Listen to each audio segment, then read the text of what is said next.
سیدی مولا سیدی مولا سیدی مولا سیدی مولا السلام علیکہ یا موسی کاظم السلام علیکہ یا موسی کاظم۔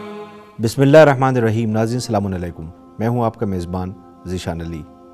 ہماری اس خاص پیشکش میں آپ سب کا استقبال ہے۔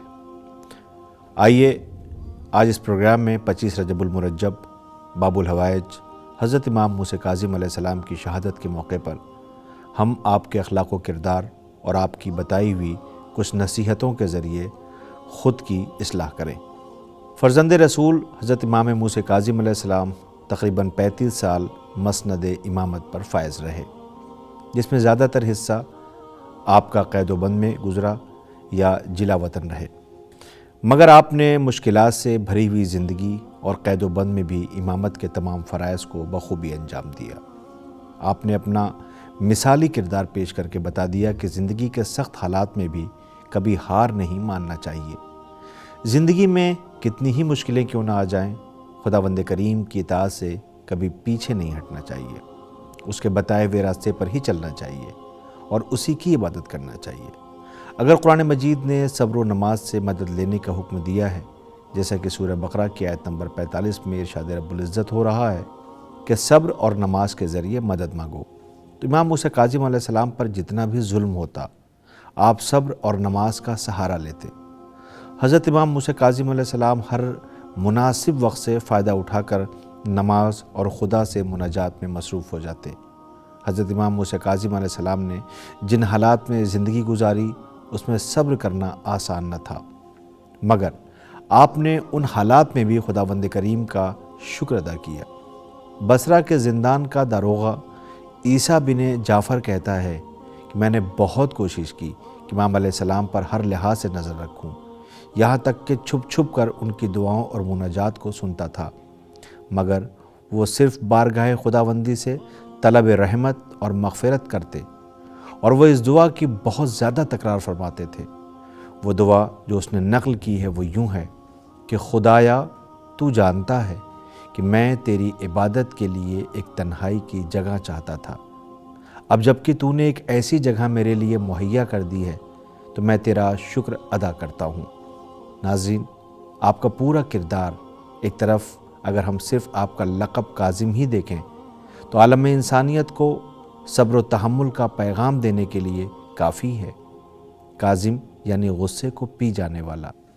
آپ کے حالات زندگی میں ملتا ہے کہ آپ نے ظلم اور سختیوں کے باوجود کبھی کسی کے لیے بد دعا نہیں کی۔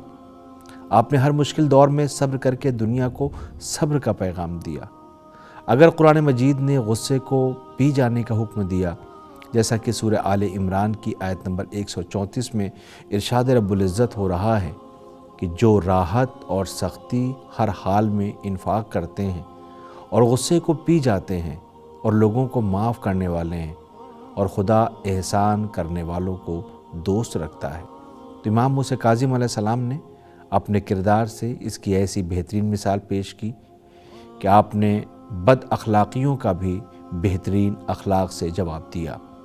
تاریخ میں آپ کے بہترین اخلاق کے بہت سے واقعات درس آمیز موجود ہیں، جیسا کہ آپ کا مشہور واقعہ کہ مدینہ منورہ میں ایک شخص تھا جو آپ کو اذیت دیتا تھا، آپ کے لیے نازیبا الفاظ استعمال کیا کرتا اور آپ کے جد امیر المومنین حضرت علی بن ابی طالب علیہ السلام کے بارے میں غلط بیانی کرتا، غلط الفاظ بولتا، لیکن آپ کبھی اسے کچھ نہیں کہتے، یہاں تک کہ آپ کے دوستوں نے یہاں تک کہا کہ آپ اگر ہمیں اجازت دیں تو ہم اسے ٹھیک کر دیں۔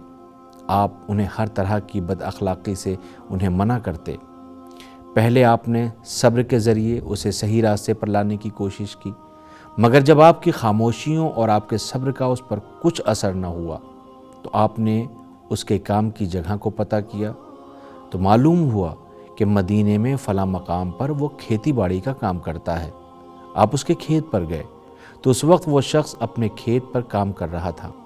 آپ اس کے قریب پہنچے اور اسے پوچھا کہ بھائی، اس کھیتی پر تمہارا کتنا خرچ ہوا؟ اس نے کہا 100 اشرفی۔ آپ نے اس سے پھر پوچھا کہ اس کی پیداوار کتنی ہوگی؟ اس نے کہا میرے پاس غیب کا علم نہیں ہے۔